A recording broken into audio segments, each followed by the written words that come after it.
Good evening, नमस्कार साथियों, क्या हाल चाल। हम उम्मीद करते हैं आप बहुत बेहतर होंगे। मोदी सरकार 8 अगस्त को एक बिल लेकर आई, ठीक है।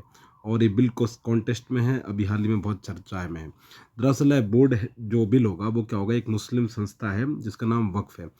अब ये बिल वक्फ बोर्ड पर क्या करेगा, कंट्रोल करेगा। हम आपको समझाएंगे कि वक्फ क्या होता है, इस बारे में पूरी डिटेल से मैं आज बातचीत करूंगा इस वीडियो में। दरअसल वक्फ वक्फ जो होती है वो क्या होती है, एक संस्था होती है जो मुस्लिम संस्था है, बहुत बड़ी संस्था है प्रॉपर्टी के मामले में। दरअसल इसके पास बहुत ज़्यादा ज़मीन है, पूरे देश में ज़मीन है। समझेंगे, पूरा पूरा मसला जानेंगे, आगे आप बने रहिए। चलिए देखिए, अब आगे आप देखेंगे। मैं इधर से शुरू करता हूँ। सवाल है कि वक्फ का मतलब क्या है। वक्फ का मतलब होता है, अगर अरबी भाषा में आप देखें तो सिंपल सा मतलब है कि उसका अर्थ आता है रुकना या ठहरना। लेकिन इस्लाम में एक ये दान देने का तरीका भी है। दरअसल ऐसी संपत्ति जो समाज के लिए समर्पित की गई हो, अपनी संपत्ति वक्फ देने वाला इंसान क्या कहलाता है, अ, वकीफ़ा कहलाता है, मतलब जो दे रहा है दान में। तो वक्फ वो क्या है, एक संपत्ति दान देने का तरीका है इस्लाम में। अब क्या होता है, मैं आपको आगे क्लियर करता हूँ। देखिए, वक्फ का इतिहास देखिए ज़रा सा। ये वक्फ का इतिहास देखिए, का ऐसी मान्यता है कि मोहम्मद पैगंबर के समय आ, जो 600 खजूर के पेड़ थे, इन पेड़ों से क्या होती थी, कुछ आमदनी होती थी और उससे क्या होती थी, गरीब लोगों की मदद की जाती थी। और ये वफ़ का पहला उदाहरण था, ये उस समय वफ़ का पहले उदाहरणों में से एक था। तो इसकी एक पहली हिस्ट्री मिलती है। फिर एक लेखक हैं जिनका नाम है अतर हुसैन और खालिद रशीद। इन्होंने अपनी किताब है उसमें लिखा है भारत में वक्फ कानून और प्रशासन। 1968 में बताते हैं कि 1206 और 26 ईस्वी के आसपास दिल्ली सल्तनत में वक्फ बोर्ड की शुरुआत हुई, मतलब उस समय शुरुआत हुई थी। आगे देखेंगे, ये पूरा देखिए, इसमें हिस्ट्री स्कोप को इतना नहीं जानना है आपको, ये मसला कुछ समझना है। फिर अंग्रेजों के टाइम भी कुछ लॉ बनाया गया, उसमें भी कुछ चीज़ें हुई, हालांकि बाद में अंग्रेजों के फैसले को बदल दिया गया। आप देख सकते हैं इसको, वीडियो को रोक कर, ठीक है। तो ये वक्फ बोर्ड होता है, दिल्ली में बना होगा। फिर इसके बाद आज़ाद भारत में 1954 में इसके लिए बाकायदा कानून बना। फिर 64 में पहली बार क्या होगा, सेंट्रल वक्फ कमेटी काउंसिलिंग बनाएगी, कमेटी बनाएगी। तो ये थोड़ी सी इसकी हिस्ट्री थी जिसको हमने जाना। अब आगे देखते हैं। सवाल है कि वक्फ बोर्ड क्या होता है।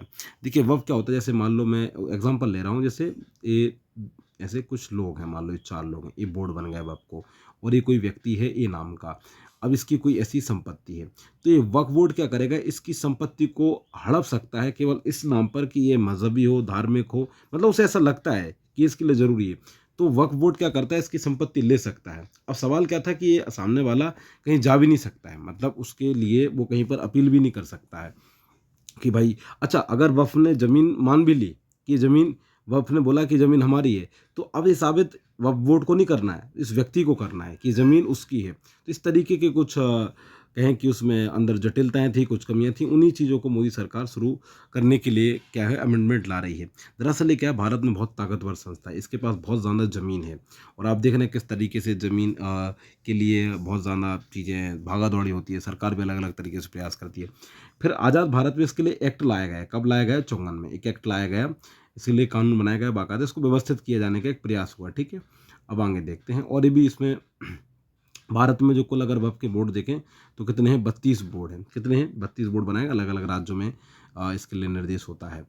इसके बाद आप देखेंगे कि वक्फ बोर्ड काम कैसे करता है। तो जो काउंसलिंग होती है उसके जो भी करंट में जो चेयरमैन हैं, जो किरण रिजिजू जी हैं वो हैं, और सेक्रेटरी जो हैं वो कौन है, एसपी सिंह तेवतिया हैं। इसके अलावा जो बहुत सारी सीटें वो खाली हैं। स्टेट वक्फ बोर्ड में क्या होता है, एक चेयरमैन होता है, एक सीईओ होता है जो आईएएस रैंक का अधिकारी होता है। अन्य 2 सदस्यों का चुनाव राज्य सरकार करती है, जिनमें से सामान्यतः मान लेते हैं कि एक जो मुस्लिम विधायक होगा और मुस्लिम ही सांसद होगा, ठीक है। इसके बाद आप देखेंगे अन्य जो होंगे उसमें जो एडवोकेट होगा वो भी मुस्लिम होगा, ठीक है। जो टाउन प्लानर होगा वो भी मुस्लिम ही से होगा, और जो बुद्धिजीवी होगा वो भी मुस्लिम होगा। तो इस तरीके से जो वक्फ बोर्ड है ना, वो बनता है, इस तरीके से तैयार होता है। अब इन्हीं में कुछ चेंज करने जा रही सरकार, जिसको लेकर ये क्या है, विवादों में है। तो वो अपन आगे देखते हैं। अब अगला प्रश्न क्या है, वक्फ बोर्ड लेकर फिलहाल कानून क्या है। देखिए इसको, देखिए 1995 बाबरी मस्जिद कांड के बाद पीवी नरसिम्हा राव की सरकार, कांग्रेस सरकार ने 55 के बावजूद दूसरी बार वक्फ बोर्ड एक्ट 54 में बदलाव किया। इस बदलाव के बाद इस कानून के तहत वक्फ बोर्ड को काफ़ी ज़्यादा सख्तियाँ मिल गई, ठीक है।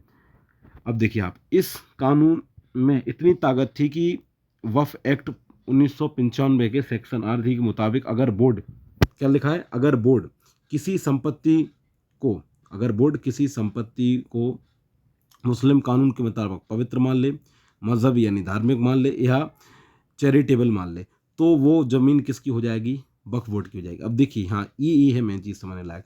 मतलब इतना कानून, इतनी ताकत है उस बोर्ड के पास, उसके पास कि अगर ये बोर्ड किसी की संपत्ति को, मैंने वही समझाया, जैसे मान लो ये एक व्यक्ति है, इसकी ये संपत्ति है और बोर्ड को लग रहा है कि ये संपत्ति कैसी है?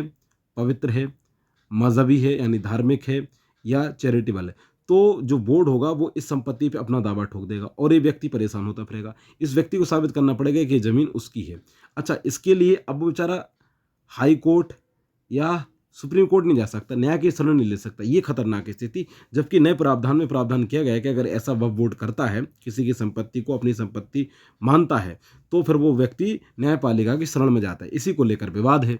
चलिए आगे देखते हैं। अब देखिए हाँ, सबसे बड़ी चीज, वक्फ बोर्ड के पास सेना और रेलवे के बाद सबसे ज्यादा जमीन है। कहा जाता है इस बोर्ड के पास इतनी जमीन है कि इसमें 3 दिल्ली समा जाएंगी। रेलवे के पास 33 लाख एकड़ और सेना के पास जो है वो कितनी है, यानी रक्षा मंत्रालय के पास 17 लाख एकड़, जबकि वक्फ बोर्ड के पास कितनी है, 9.4 लाख के आसपास। ये बहुत ज़्यादा ज़मीन होती है। एज किसी कहते हैं ना कि एक संस्था, एक बोर्ड के पास, मतलब किसी मंत्रालय के पास भी इतनी नहीं है। मैं बोला ना 2 मिनिस्ट्री है खाली, उनके पास ही इतनी है। अब आप आगे देखिए, तो इसी में सुधार किया जा रहा है, इसी में किया जा रहा है कि इतनी एक बोर्ड के पास इतनी प्रॉपर्टी कैसे इस देश में, तो फिर असमानता की बात होगी ना एक तरीके की, और ये कानून सम्मत भी नहीं है। चलिए अब आगे देखते हैं। अब जो सरकार ने जो चेंज किए हैं, जो बड़े चेंज किए हैं, वो अपन कंपेयर कर लेते हैं कि जो ओल्ड कानून है उसको और जो न्यू कानून है उसमें अपन कंपेयर देखते हैं। तो देखिए पुराने कानून में क्या था, पहले में उसमें लिखा है सेक्शन 40 में, रीजन 2 बिलीव के तहत अगर वक्फ बोर्ड किसी प्रॉपर्टी पर अपना दावा करता है तो उस जमीन पर दावा करने वाला सिर्फ ट्रिब्यूनल में ही अपील कर सकता है। मतलब वही चीज़ कि वक्फ ने अगर कह दिया कि ज़मीन मेरी है, तो सामने वाला अगर न्याय के लिए जाएगा तो सिर्फ और सिर्फ वक्फ बोर्ड के पास ही जाएगा, और जाहिर सी बात है बोर्ड जो है वो अपने हिसाब से फैसले सुनाएगा। लेकिन नए बिल में क्या किया गया है कि बंदा क्या कर सकता है, हाई कोर्ट में जाके अपील कर सकता है। ठीक है, ये बहुत अच्छा प्रावधान है। पहला प्रावधान ये है जो चेंज है। अब देखिए अगले 3 चेंज देखिए। वक्फ ट्रिब्यूनल का फैसला आखिरी माना जाता, उसे चुनौती नहीं दी जा सकती थी, लेकिन अब ऐसा नहीं है। अगर वक्फ बोर्ड ने कोई डिसीजन दे दिया तो उसे हाई कोर्ट न्यायपालिका में चुनौती दी जा सकती है।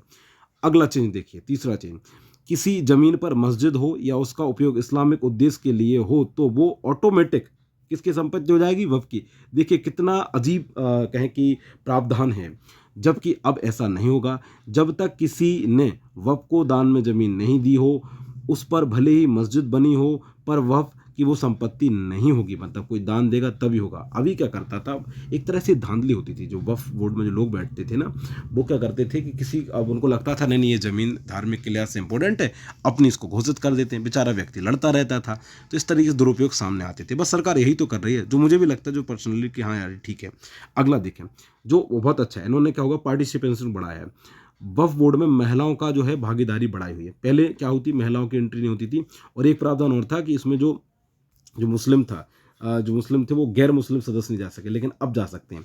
तो अगला प्रावधान ये कि अब इसमें क्या होगा कि महिलाएं भी जा सकेंगी और अन्य धर्म के लोग भी अब जाकर एंट्री ले सकेंगे। तो ये चेंज है, इसी को लेकर लगातार ग्रोथ किया जा रहा है। हम उम्मीद करते हैं कि आप वक्फ बोर्ड की हिस्ट्री समझ पाए होंगे। अगर आपको वीडियो पसंद आया है तो इसे लाइक करिए, साझा करिए, ठीक है, और बने रहिए हमारे द एथिक्स इंडिया चैनल के साथ।